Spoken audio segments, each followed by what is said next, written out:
Muy buenas tardes, pues querido, estamos otro miércoles más desde casa, yo y vosotros imagino que también en casa, y mientras no sea recomendable, pues no vamos a tener culto los miércoles, pero mientras tanto nos vamos sirviendo de esto de estudios los miércoles, que nos dan la oportunidad de hacer cosas un poco más variadas y creo que están siendo de bendición. A mí me gustó mucho el testimonio personal de Joseph la semana pasada. Había algunos detalles que no conocía, entonces pues poder escucharle, contarlos, pues fue de gran bendición. Entonces, ¿qué vamos a hacer esta tarde? Esta tarde tenemos el estudio y va a ser en el libro de Éxodo, en el capítulo 20, que ya sabéis que tenemos ahí los 10 mandamientos. Y después toda la ley, pero en primer lugar los 10 mandamientos. Y vamos a estar enfocándonos en esos mandamientos, esos 10 mandamientos, viendo qué relevancia tienen para nosotros a día de hoy. Porque sabemos que pertenecen a la ley y que la ley, como ya me habéis escuchado hablar durante varios miércoles, no estamos ya sujetos a esa ley ceremonialmente ni sanitariamente tampoco. Por lo tanto, vamos a ver qué lugar tienen esos mandamientos para nosotros en este día.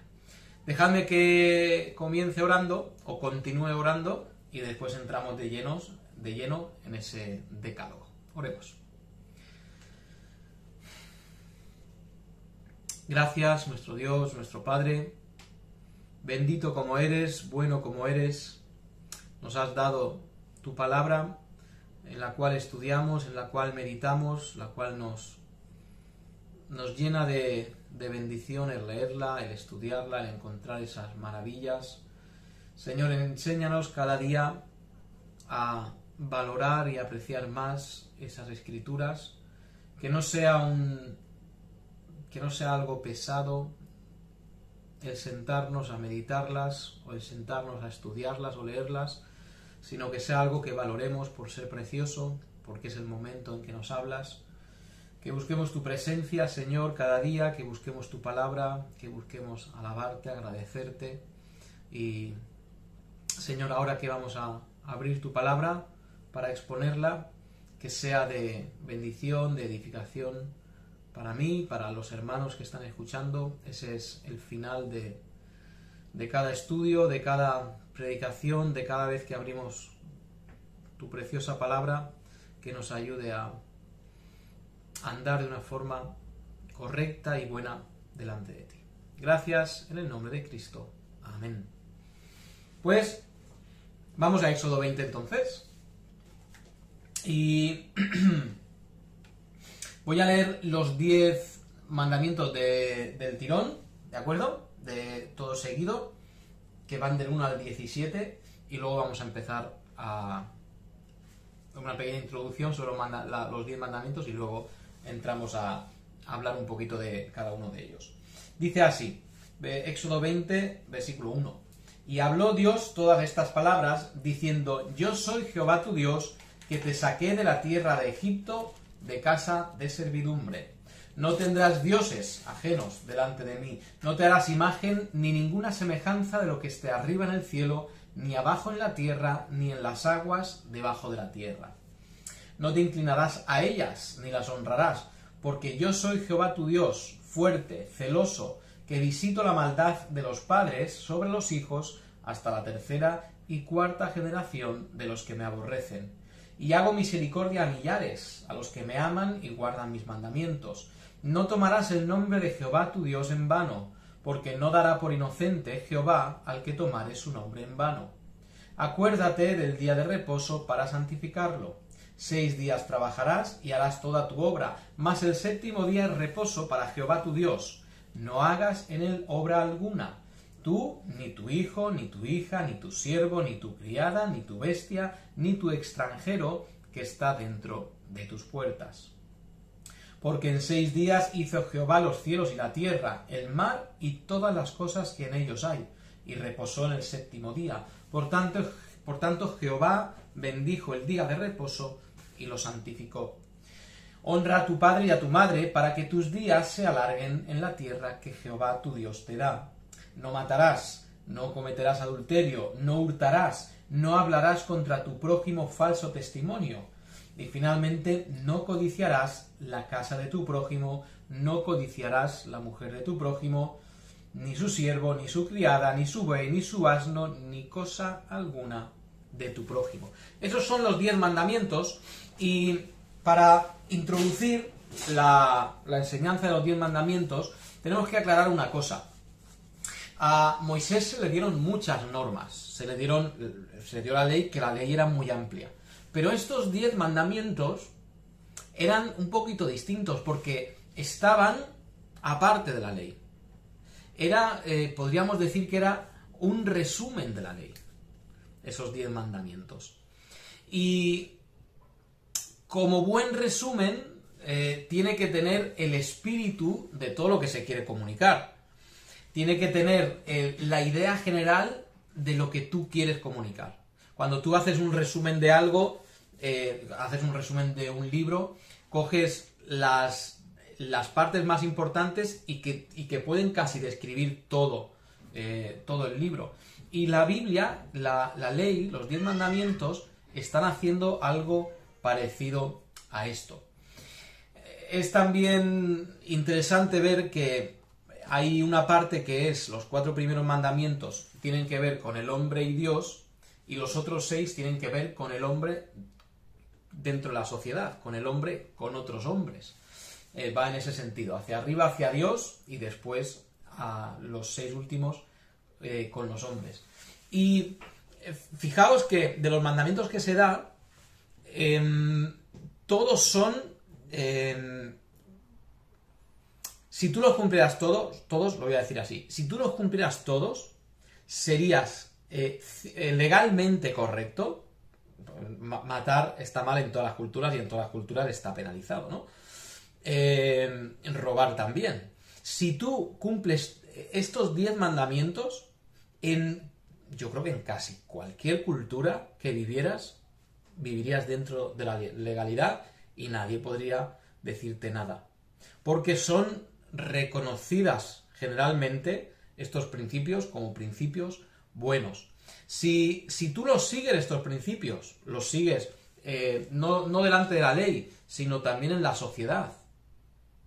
No matar, evidentemente, pero no codiciar, no hablar mal de tu vecino, no adulterar. Si vivieras estos 10 mandamientos en la sociedad te miraría también bien. Por tanto, son mandamientos especiales, no, pero son mandamientos que resumen muy bien todo el espíritu de la ley. Socialmente, legalmente y también espiritualmente vivirías bien en cualquier sociedad si los cumplieras. Vamos entonces con el primero de los mandamientos, y el primero de los mandamientos es: yo soy Jehová tu Dios, que te saqué de la tierra de Egipto, de casa de servidumbre. No tendrás dioses ajenos delante de mí. En aquella época, todos los... y esto es hasta hace muy poco, todos los hombres creían en un dios, o normalmente en varios dioses. El dios del agua, el dios que creó, el dios de la guerra, el dios del sol, el dios de las cosechas, el dios de todo esto. Será normalmente politeísta. No siempre, pero normalmente será politeísta. Todo el mundo tenía un dios. Todo el mundo miraba la creación y decía, esto tiene que venir de algún sitio. Digo que en los últimos 100 años ha dado la vuelta porque ahora, pues, hay mucha gente agnóstica o atea que dice, pues, hemos venido de una explosión química o de una macroexplosión que ha removido elementos y de ahí hemos salido nosotros. Entonces se ha quitado a Dios de la ecuación. Pero hasta hace poco, 100 años es poco, comparado con 6.000, 7.000, 100 años es poco.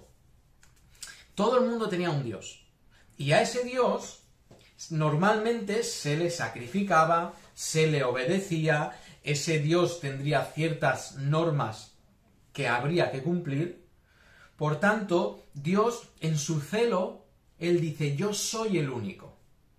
no tienes que sacrificar a nadie más, no tienes que honrar a nadie más, no tienes que obedecer a nadie más que a mí. No creo que todos los hombres en todos los lugares del mundo fueran muy devotos hacia sus dioses. A nosotros como creyentes, sabiendo que Dios es el Dios verdadero, tener una devoción y un amor hacia Él nos cuesta, siendo Él un Dios bueno y un Dios perfecto. Pensar que los hombres a través de la historia han tenido devoción hacia Astarot o hacia Baal o hacia cualquier dios que quieras pensar, lo que pasaba muchas veces es que la religión se usaba de parte del Estado, de parte de los poderosos, para controlar el pueblo. Esto es lo que ha ocurrido muchísimo alrededor de toda la historia. A lo largo de toda la historia, quería decir. Por tanto, los poderosos manejaban a través de la religión a los hombres. Y por esto es que yo creo que habría muchos que sencillamente hacían lo que tenían que hacer con sus dioses y ya está, sin devoción ninguna. Pero todos confiaban de alguna forma en su Dios. Todos decían supersticiosamente, pues tengo que ofrecer esto en este momento porque si no, no tendré una buena cosecha. Si el día tal del día no sé qué no llevo al templo del dios no sé qué una virgen, por ejemplo, y la sacrifico, morirá mi familia porque no tendremos comida, porque las cosechas no vendrán o porque no vendrá la lluvia. Y eso existía. Cuando se enfrentaban dos en un campo de batalla, cada uno venía con su dios y su dios era más terrible y más poderoso que el otro, y a ver qué dios era más fuerte, y se manifestaba esto en la batalla. Y todo esto tenía que ver con supersticiones. ¿Por qué? Porque el hombre ha sido siempre pecador y no habían dioses que exigieran santidad. Por tanto, los hombres siempre han manifestado su pecado y han buscado de otra forma, o por otro lado, a la misma vez vivir como ellos querían y a la misma vez estar bien con su Dios. Por tanto, llega Dios y dice, esto se ha acabado. Ya no podéis, ya no hay otros. Por tanto, yo quiero esa confianza, esa servidumbre, esa honra, tiene que ser para mí. Yo soy el único que la merece. Nosotros tenemos que confiar que es a Dios a quien hay que agradar, es a Dios a quien hay que honrar, es a Dios a quien hay que servir.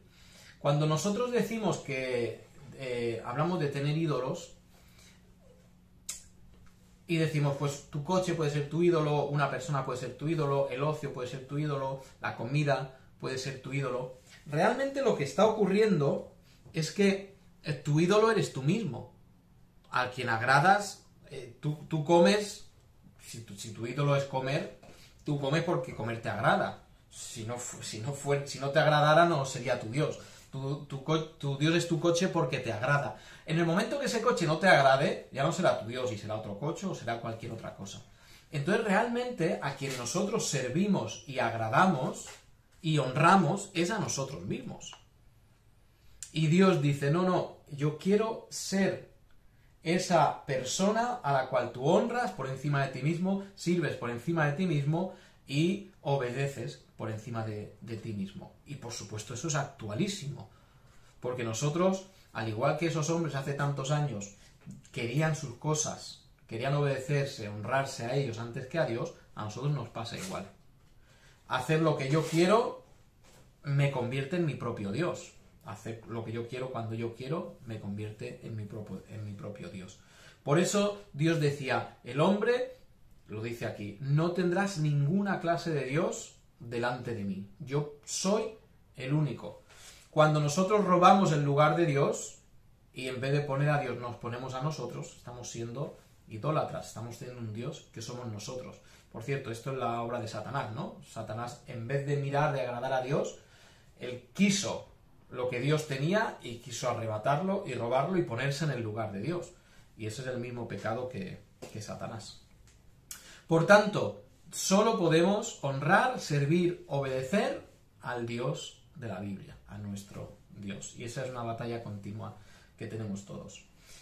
El siguiente versículo, el siguiente mandamiento, habla de que no te harás imagen ni ninguna semejanza de lo que esté arriba en el cielo, ni abajo en la tierra, ni en las aguas debajo de la tierra. No te inclinarás a ellas, ni las honrarás, porque yo soy Jehová tu Dios, fuerte, celoso, que visito la maldad de los padres sobre los hijos hasta la tercera y cuarta generación de los que me aborrecen. Y hago misericordia a millares, a los que me aman y guardan mis mandamientos. Ahora, nosotros, creo que ninguno de nosotros, como cristianos, nos vamos al alfarero y pagamos para que nos hagan una estatuilla de un dios. Y decimos, mira, este es el dios Mamón y representa las riquezas. Y como yo quiero ser rico, pues hazme un monigote, un ídolo que sea el dios Mamón. Nosotros no hacemos eso. Tampoco lo hace los que no son creyentes. Tampoco hacen eso. Pero Dios nos dice, está prohibido que vosotros lo que queréis que sea vuestro ídolo, le deis forma. Si tú eres pescador, ¿qué es lo que deseas? Pescado, ¿no? Pues entonces le oras al dios pez para pescar mucho. ¿Y qué hago? Le hago un monumento al señor pez, que es de nombre como tú quieras, y yo voy y lo adoro en todos los días de cierta fecha, todos los años, en esa fecha voy a adorarle, porque quiero que me dé buena pesca. Esto es lo que hacía el hombre hasta no hace mucho. Ahora no, ahora hemos dado un poco la vuelta. Pero Dios no quería que nada se interpusiera entre quien es Dios y nosotros. Cuando nosotros cogemos un ídolo, o un trozo de madera, un trozo de hierro, un trozo de escayola, y lo ponemos ahí para adorarle a él, lo estamos poniendo entre Dios. Y es fácil que como nosotros vemos con los ojos y tocamos con las manos, y lo que nos parece real en lo físico, lleguemos a darle más importancia a ese ídolo que al mismo Dios. Entonces Dios dice, fuera, eso fuera. ¿Qué pasa? Nuestra inclinación es siempre a lo que podemos hacer, podemos tocar o podemos ver. Por eso Dios dijo, no quiero poner ninguna tentación por medio. No os hagáis directamente nada para representarme a mí. La Iglesia Apostólica Romana y otras muchas religiones directamente han puesto un monigote y lo han adorado y terminan adorando a ese monigote. Si tú, otra vez, en cierto día del año vas y lo tocas, te sana de las heridas. Si en cierto día haces esto, te limpia de cáncer o de lo que sea. Y eso es lo que hemos terminado por hacer. Le han terminado quitándole la honra a Dios, monigotes, ídolos y otras imágenes de cosas que Dios no quería. Al final Dios no quería que nada se interpusiera en medio para quitarle a él la honra. Fijaos, cuando tú... vamos a pensarlo así. En los días en que fue escrito los 10 mandamientos, en los días de Moisés, habían ídolos físicos los cuales se adoraban. Cuando llegamos un poquito más adelante, a los tiempos de Cristo, ¿qué es lo que se había interpuesto entre Dios y los hombres? Y los judíos. Entre Dios y los judíos, ¿qué había que los judíos honraban y veneraban? El templo, por ejemplo, ¿no? El templo era importantísimo, más importante que Dios. Esto sería una buena pregunta. Acordaos que en el juicio a Cristo, en el pseudo juicio a Cristo, ¿cuál es la acusación por la cual le matan? Este hombre ha dicho que derribará el templo. Fijaos, terminan poniendo al templo por encima de Cristo, que es Dios. Y esto es lo que hace más o menos una imagen. Termina por ponerse en medio de Dios y del hombre y acaba recibiendo toda la honra. Y eso es lo que pasaba con el templo. También con la ley. Ellos le habían dado tanta importancia a la ley que se habían hecho un ídolo de la ley, igual que se habían hecho un ídolo del templo. En nuestro tiempo, para nosotros, ¿qué puede ser un ídolo que nosotros hacemos? Yo pensaba que para nosotros los cristianos podría ser la propia religión, la propia iglesia. Seguir las normas es más importante que Dios. Y esto ocurre. Y hay grupos, esto es lo que se llama llegar a ser religioso. La religión está por delante de Dios. Y eso es un desastre. Y es romper este segundo mandamiento. Tercer mandamiento: no tomarás el nombre de Jehová tu Dios en vano, porque no dará por inocente Jehová al que tomare su nombre en vano.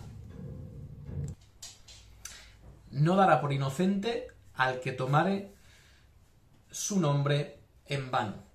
Aquí hay que entender que cada una de estas leyes se dio en un momento, y en ese momento tenían un significado que entenderían perfectamente los que escuchaban.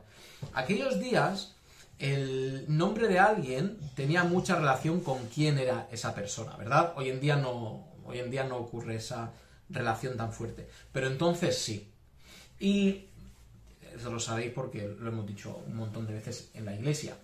Pero lo que Dios quería decir es, si existe esta relación tan grande entre quién es una persona y su nombre, yo soy tan grande que mi nombre tiene que ser igual de grande. Mi nombre no puede servir para que se vayan haciendo chanzas, bromas o cualquier juego de palabras. Eso no puede ocurrir. Mi nombre tiene que ser sagrado. Y la santidad y la grandeza y gloria de su nombre estaba relacionado con la santidad y la grandeza de Dios. Hoy en día, cuando uses el nombre de Dios, para ser muy práctico, úsalo. En primer lugar, úsalo, pero úsalo de la forma correcta. No lo uses en vano. ¿Cómo se usa bien el nombre de Dios? Señor Jehová, Dios de los cielos y de la tierra, te alabo por tus obras. Señor, gracias porque eres grande, porque eres bueno, porque tu misericordia es eterna. Cuando uses el nombre de Dios, que sea para alabarle, que sea para hablar de su gloria y de su grandeza. ¿Sabéis qué ocurría en esos días? Que ahí tenían, y por eso algunos, y os explico esto, hay algunos que dicen que este mandamiento tiene que ver con jurar. ¿Y por qué es? Porque en aquellos días se usaba mucho el asunto de juramentos. Entonces tú no podías decir juro por Dios, ¿de acuerdo? O juro por Jehová, que ni mencionaban el nombre Jehová. Pero ellos decían, por Dios no, pero juro por la tierra, que es el estrado de los pies de Dios, que tal. Y decían cualquier cosa. O juro por el templo, que es no sé qué, no sé cuánto. Y usaban esos juramentos para darle veracidad o peso a las palabras que estaban diciendo. Esto en Mateo 5, Cristo les dice a los que escuchaban en ese momento, no uséis de juramentos. Y cuando hablé de Mateo 5 ya hablé que depende de cómo le expresaras el juramento, si lo rompías pasaba algo, o si lo rompías pasaba algo, o si lo rompías no pasaba nada, dependiendo de cómo expresaras el juramento. Y Dios tiene que decirles, pero hablad la verdad, decid la verdad sencillamente, y no tenéis que andar con juegos de palabras para engañar, porque al final lo que buscaban con esos juramentos que no pensaban cumplir era engañar. Por tanto, cuando nosotros usemos el nombre de Dios, que nosotros no usamos el tema de juramento, ni andamos jurando por ahí, ni prometiendo, cuando uses el nombre de Dios, hazlo con honra y hazlo para agradecer siempre lo que Él hace. Cuarto mandamiento: acuérdate del día de reposo para santificarlo. 6 días trabajarás y harás toda tu obra, mas el séptimo día es reposo para Jehová tu Dios. no hagas en él obra alguna, tú, ni tu hijo, ni tu hija, ni tu siervo, ni tu criada, ni tu bestia, ni tu extranjero que está dentro de tus puertas. Porque en 6 días hizo Jehová los cielos y la tierra, el mar y todas las cosas que en ellos hay, y reposó en el 7º día. Por tanto, Jehová bendijo el día de reposo y lo santificó. Este mandamiento tiene un poco de discusión dentro de los intérpretes de la Biblia, porque todos los otros mandamientos, los otros 9 mandamientos, tienen una confirmación en el Nuevo Testamento.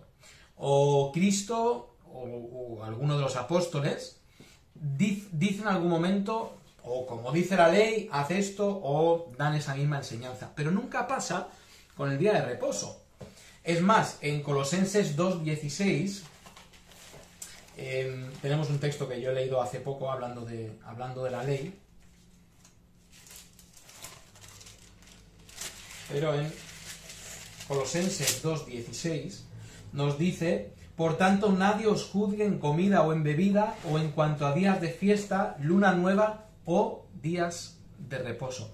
Por lo tanto, hay algunos que directamente dicen que el Nuevo Testamento cancela esta ley, cancela este mandamiento de que hay un día especial y hay que santificarlo.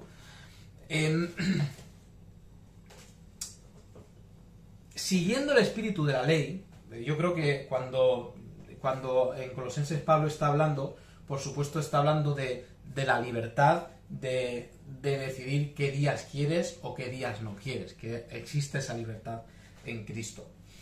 Yo creo que hay un espíritu de la ley en este mandamiento que tiene que ver con apartar, con santificar algo para Dios. Por lo tanto, yo creo que sigue existiendo ese espíritu de la ley en cuanto a ese mandamiento, de coger algo y santificarlo para Dios y que sea diferente. Es cierto, y alguno podría decir, bueno, pero ahora es que todos los días son santos. Antes el 6º día era el santo. Pero para mí existe la importancia del día que la Iglesia se reúne. Que ya hemos establecido que podría ser domingo, sábado o lunes. Pero ese día especial y apartado, para mí sigue siendo cumplir el espíritu de la ley. Pero como veis, pues hay diferencia de opiniones.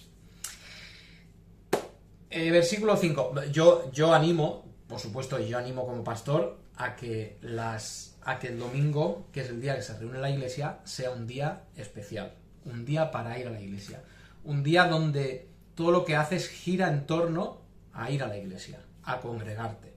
¿Por qué? Porque siguiendo la mucha enseñanza bíblica, tienes que estar deseoso de ir a la iglesia. Ese pesar de, a la iglesia, eso no está en el corazón del creyente. El corazón del creyente dice, gloria a Dios, ha llegado el domingo donde me reúno con mis hermanos. Por tanto, para mí es importante apartar ese tiempo para el Señor y, por supuesto, que vosotros lo hagáis. Mandamiento número 5. Honra a tu padre y a tu madre para que tus días se alarguen en la tierra que Jehová, tu Dios, te da. Este mandamiento es un poquito especial dentro de los 10. Porque fijaos que yo creo que no hay más en el Código Civil o en el Código Penal no habla de actitudes, ¿no? El Código Penal puede penar, por ejemplo, que tú mates, o que tú robes, o que tú escribas en una pared. Pero una actitud, ¿cómo se controla una actitud? Y este mandamiento tiene que ver con la actitud de honrar a los padres. Por tanto, es una ley un poquito especial, porque controla las actitudes. Es interesante que antes nos ha hablado en las leyes anteriores de honrar a Dios y que Dios sea tu único Dios. Y ahora nos va a hablar de honrar, si antes he dicho las primeras leyes iban entre Dios y el hombre, ahora van entre los propios hombres, las leyes. Y esta ley nos habla de honrar a los padres. Ahora, yo pensaba que honrar a los padres, someterte a los padres y tenerles esa actitud de honra y de respeto, esa honra a los padres es cronológicamente la primera honra y sumisión que tú tienes que tener. Explico esto. Un niño de 3 años, ¿cómo honra al gobierno? ¿Cómo honra a sus gobernadores? Pues le puede escribir una carta diciendo... Pedro se llama nuestro querido presidente. Don señor Pedro Sánchez, es usted muy bueno, es usted un buen gobernante, es usted... Cosa que no creo que los niños hagan. Pero la primera honra y la primera sumisión a la autoridad delegada que Dios ha dado es a los padres. Los niños con 2 años, con 1 año, con 3 años, tienen que aprender a someterse a los padres. Esa es la primera sumisión, el primer reconocimiento de honra de una persona a lo que son sus padres.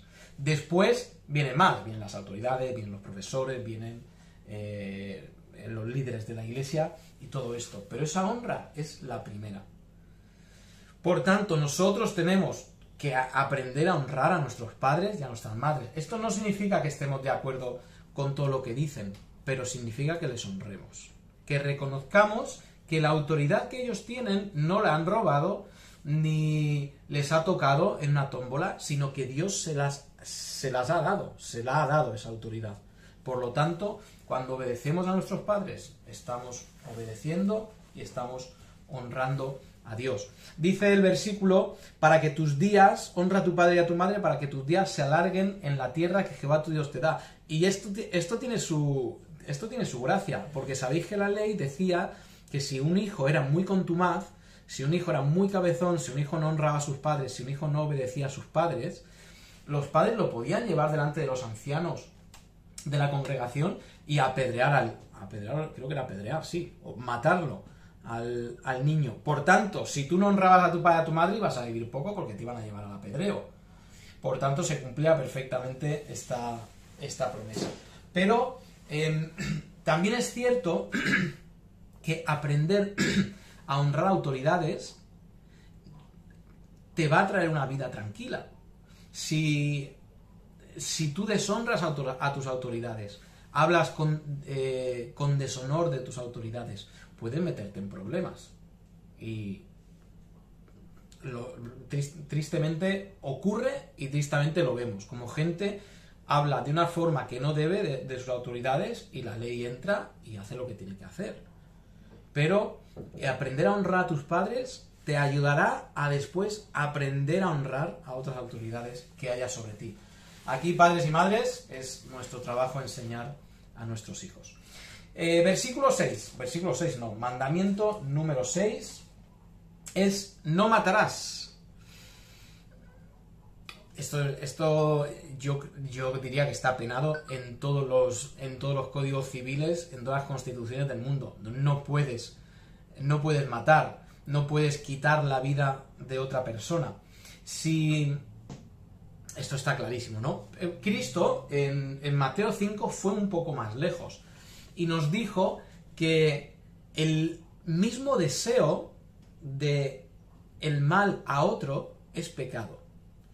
Y desear el mal a otro y desear la muerte, evidentemente matar, claro, pero incluso el hecho de desear la muerte o el mal de otro va en contra del carácter del cristiano. ¿Cómo es el carácter del cristiano?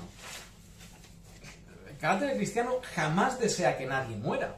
Al contrario, si es que el carácter del cristiano es que desea que nadie muera, sino que todos procedan al arrepentimiento. Esto es la voluntad de Dios y debe ser la del creyente. Que nadie perezca, que nadie muera, sino que todos lleguen a vivir. El creyente no quiere la muerte de nadie, sino quiere la vida de todos. Por tanto, no matarás ni tendrás el deseo de la muerte de otra persona. Eso tiene que ser, lo tenemos que tener clarísimo en nuestro corazón. Claro, ninguno de nosotros ha matado, creo, que yo sepa. Ni quizá va a matar. Pero pensar mal de otro, desear su mal, o desear que se pudra en el infierno, quizás sí podemos caer en eso. Y eso iría, como digo, totalmente en contra de la voluntad de Dios. El séptimo mandamiento, no cometerás adulterio. Esto también está muy claro. Esto, algunas leyes en el mundo lo condenan, otras no lo condenan, pero no cometerás adulterio, de ninguna forma. Cristo nos vuelve a decir en Mateo 5 que el sencillo hecho de desear a la persona que no te corresponde ya es adulterio, porque en tu corazón has adulterado. Quizá tienes miedo a la reprimenda, al castigo, y por eso no adulteras, o a las consecuencias, y por eso no adulteras. Pero es el pecado. El pecado está en desear. Si pusiéramos en positivo este pecado, si no matar, llevarlo a positivo era desear la vida de todos, no cometerás adulterio es no desearás estar con la que no te corresponde. En positivo es desearás estar con la que te corresponde. Y aquí podemos aprender que Dios deseaba que el hombre ame a su mujer, fijaos ya desde el principio, ame a su mujer y quiera estar, por supuesto, con ella. Entonces, eso es en positivo, ese mandamiento.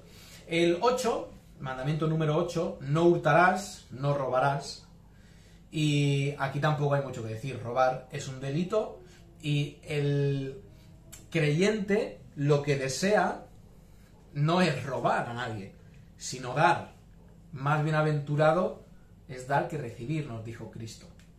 Y nos dijo que nos puso su propio ejemplo en el cual Él no vino a quitar, sino Él vino a dar su vida, a ponerla por muchos, a hacernos con su pobreza, a hacernos ricos a nosotros. Por lo tanto, hurtar es tener el carácter contrario de Dios.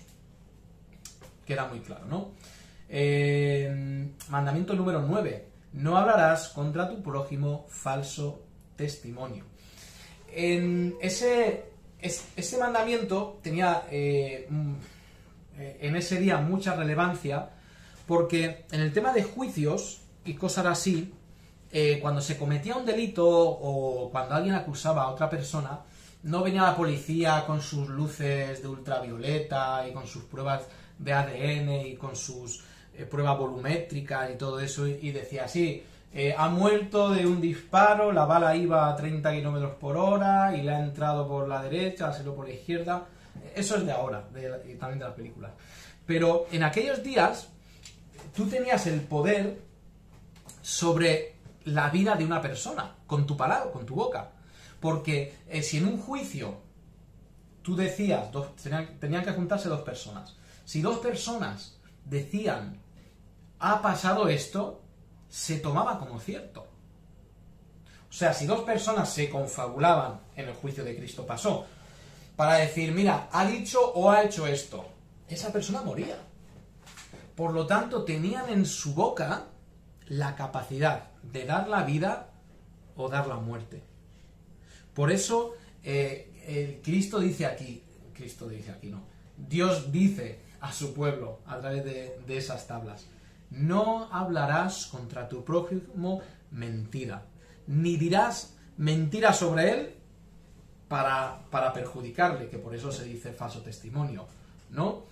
Por tanto, cuando tú hablas de otra persona, con otra persona que habla bien de los demás, la maledicencia es terrible, porque es hablar mal de otra persona. Y nosotros lo tomamos con mucha ligereza. Pero estamos viendo en Efesios cómo una de las principales demostraciones de que eres creyente es tu lengua. Es lo que sale de tu boca. De tu boca puede salir vida o puede salir muerte. Por lo tanto, hablemos lo que es vida. En versículo 10, que nos habla de no codiciar la casa de tu prójimo, no codiciarás la mujer de tu prójimo, ni su siervo, ni su criada, ni su buey, ni su asno, ni cosa alguna de tu prójimo. Al igual que honrar al padre y a la madre, esto tiene que ver con la actitud. La codicia, cuando tú llevas a cabo la codicia, puedes robar porque quieres tener lo de otro, puedes matarle porque quieres tener eso que él tiene, pero el principio es la codicia, y es pecado la codicia. En primer lugar, la codicia es poner en duda que lo que Dios está haciendo está bien. Cuando tú no estás contento, cuando un creyente no está contento con lo que tiene y está amargado porque él no tiene y otro sí tiene, está diciéndole a Dios, te has equivocado, no estás haciendo las cosas bien, yo soy mejor que él, yo debería tenerlo. Cuando no es así, por supuesto no es amar a tu prójimo, porque es decir, yo sí, yo por delante y él no, él por detrás. Por tanto, nosotros tenemos que estar contentos con lo que Dios nos ha dado. No significa que que esté mal desear tener más. Yo estaba leyendo ayer o anteayer un cuento a mis hijos por la noche y era sobre un codicioso y al final pues la lección era, pues mira, al final, ¿qué nos enseña la historia? Que el codicioso, pues por codiciar y por querer tener más de lo que él tenía que tener, al final se muere. Y Mayale me preguntó, pero, o sea, me estaba preguntando, entonces, ¿codicias esto? Sí, hija. ¿Y codicias esto? Sí. Y ella me dijo, entonces, ¿querer una casa nueva es codicia? Ahí me pone en apuro la niña, ¿no? Porque no está mal en querer tener una casa mejor, o querer tener un coche mejor, o querer ganar más dinero en otro trabajo. Eso no está mal. Pero la codicia lo que nos está enfocando es en un deseo de lo material, un deseo desaforado, un deseo incontrolado por lo material. Cuando el creyente, su deseo incontrolado y desaforado no es por lo terrenal, es por lo eternal, por lo espiritual. El creyente mira lo de la tierra y dice, pues si puedo tener mejor, pues tengo mejor. Pero es secundario porque mi vista está arriba. Un codicioso nunca va a pensar así. Un codicioso lo que va a querer es, lo que va a hacer es poner su vista aquí en la tierra y decir, quiero esto, quiero más y más y más y más de esto. Y evidentemente detrás hay una enorme necedad, porque no sabe que todo eso que está codiciando y que está amargándose por tener, se va a quedar aquí un día, o se va a quemar, o lo heredará a alguien que hará saber lo que hará con lo que reciba. Por tanto, la codicia, la avaricia no están en el corazón del creyente. El creyente, si puede tener más y con su esfuerzo y por la gracia de Dios tiene más, gloria a Dios. Pero su vista siempre está en lo eternal. Por supuesto, Cristo no codició. Él se hizo pobre siendo rico. Él no estaba en el cielo queriendo tener más mundos, más universo, más... No, él dejó para bajar a por sus hijos. Por supuesto, el ejemplo de Cristo es siempre perfecto. Pues veis como aquí tenemos muchos principios que en su día eran válidos, que para nosotros también son válidos y nos ayudan a configurar cómo debemos ser nosotros en este día en el cual vivimos. Por tanto, repasando los mandamientos, tengamos a Dios como el único digno de ser servido, digno de ser obedecido. No nos hagamos ninguna imagen, no pongamos nada entre Él y nosotros, como por ejemplo la religión, que nos haga desenfocar de quién es Él. No tomemos el nombre de Dios en vano, sino usemos el nombre de Dios para bendecir a los de nuestro alrededor y para bendecirle a Él.